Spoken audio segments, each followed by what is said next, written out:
Shalom. This is the book of Hebrews chapter 13 verse 4, and it reads, "Let marriage be held in honor among all, and let the marriage bed be undefiled, for Yahweh will judge the sexual immoral and the adulteress. Call Allah Yahweh, Bahashem, Yahawashi, Bahashem, Rakah Kodash, and double honors to the apostles and the elders of Great Millstone." I came across this video here of a woman defiling her marriage bed by committing the act of adultery. And this is a beautiful judgment here. Let me be clear.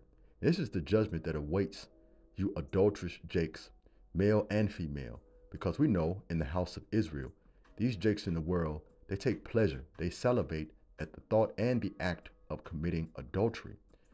Now, through the Spirit, this judgment was beautiful, but we know these jakes in the world would just consider this an evil act. But the scriptures tell us, should there be evil in a city, and the Lord hath not done it? And the caption states, chose violence. Man gets shot and killed after being caught in bed with another man's wife. And I won't play this video because I know YouTube will take my video down, but what I will do is leave a link in the description so you can watch this video and or this judgment for yourselves, because this is what awaits you jakes. And we know that this judgment was just, but how do we know according to scriptures? It tells us clearly in the book of Deuteronomy chapter 22 verse 22, if a man be found lying, means sleeping, having sex with a woman that's married to a husband, that's what adultery is, lying with another man's wife, then they shall both of them die, meaning what? Be put to death, both the man that lie with the woman and the woman. So shall you put away the evil from Israel. Beautiful. Let's come from here, right? Let's go to Amos chapter 9, verse 10, because when you're committing adultery, you're sinning, and sin is transgression of what? The law. It states here, all the sinners of my people shall die by the sword. When that husband caught them in the act, what's the modern day sword? It's the gun. He utilized his sword. Again, I'm going to spare you the details. I want you to watch the video again for yourself. I'm going to read again for the top. All the sinners of my people shall die by the sword, which say, the evil shall not overtake us, nor prevent us. But the judgment of Yahweh Bahashem Yahawashi is always going to catch up with you. And at times, it happens swiftly and brutally. Let me come out of this here. Let me go to the book of Proverbs, chapter 6, verse 23 through 35.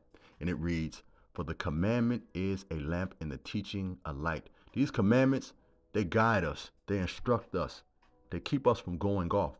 And what commandment specifically? Well, I just read to you a few, but let me read to you one more. This is Exodus chapter 20, verse 17. You shall not covet your neighbor's house. You shall not covet your neighbor's wife, nor his male or female servant, nor his ox, nor his donkey, nor anything that belongs to your neighbor. You see, simple commandments like that. Remember, the scriptures tell us, when the other nations saw that we were keeping these commandments, they'll say, well, these are a wise and understanding people. But let's continue. I'm going to start again at verse 23 and read on down.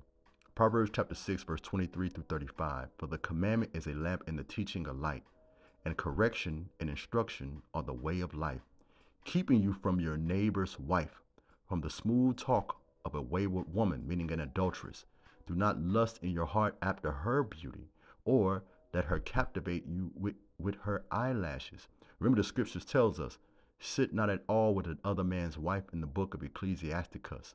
Why? Because you become enticed.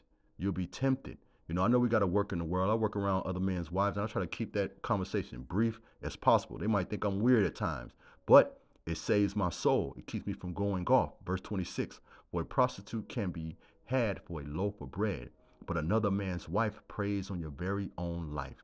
Can a man scoop fire into his lap without his clothes being burned? Can a man walk on hot coals without his feet being scorched? So is he who sleeps with another man's wife. No one who touches her will go unpunished.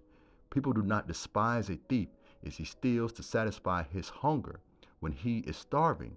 Yet, if he is caught, he must pay sevenfold, though it cost him all his wealth of his house.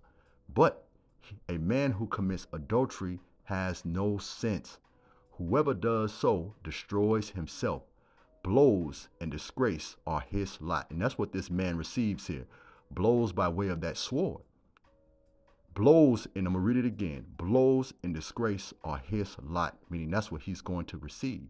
And his shame will never be wiped away. This man is back in the spiritual world now, and I'm sure this is the talk of the town. For jealousy arouses a husband's fury, and he will show no mercy when he takes revenge, just like this husband did here. He will not accept any compensation. There was nothing that this man can pay this husband. He will refuse a bribe, however great it is. You see what happens to you, Jake? Let me go back to this here. Watch this video here. You know, that's why the scriptures tells us it's a fearful thing to fall into the hands of the living power. Because if you're going off, you're committing adultery, you're committing fornication, trust me, brutal and gruesome judgments awaits you. Call Halal Yahweh Bahashem Yahweh Shai. Shalom.